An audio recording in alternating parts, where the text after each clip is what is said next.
ایک شخص ہر روز رات کی تنہائی میں اللہ تعالیٰ کا ذکر کیا کرتا تھا۔ اس کام میں اس نے کبھی ناغہ نہ کیا تھا۔ ایک دن شیطان نے اس کے دل میں وسوسہ ڈالا کہ اے شخص، تو ہر روز رات کو اللہ اللہ کرتا ہے، اور ایک مدت گزر گئی اس کام کو کرتے ہوئے، لیکن کیا کبھی ایک بار بھی اللہ تعالیٰ کی بارگاہ سے جواب میں لبیک ہوئی ہے؟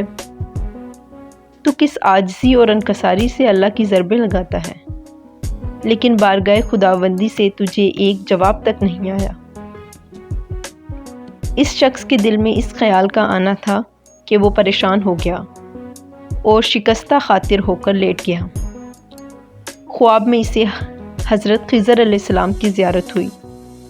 آپ علیہ السلام نے اس سے پوچھا، اے اللہ کے بندے، تو اللہ کے ذکر سے رک کیوں گیا ہے؟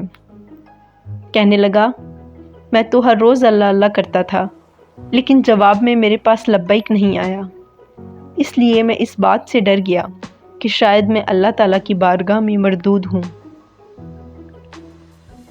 یہ سن کر حضرت خضر علیہ السلام نے فرمایا، یہ شخص، اللہ پاک نے مجھ سے فرمایا کہ جا کر میرے اس بندے سے کہہ دو کہ تیرا اللہ اللہ کہنا میری ہی کرم کی وجہ سے ہے۔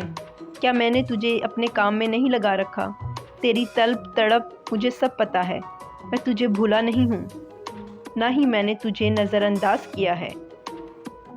تیری ہر پکار پر اور ہر بار اللہ کہنے پر میں تجھے 1000 بار لبیک لبیک کہتا ہوں۔ تجھے یہ سوچ، یہ عمل، یہ طلب میں نے ہی دی ہے، اور میں نے ہی تجھے اس کام پر لگایا ہے، اور اصل میں تجھ سے زیادہ مجھے ہی تیرا اشتیاق و شوق ہے۔ اس شخص نے یہ خواب دیکھا تو ہڑبڑا کر اٹھ بیٹھا اور فوراً صد کے دل سے تائب ہوا، اور پھر دوبارہ اللہ تعالیٰ کے ذکر میں مشغول ہو گیا۔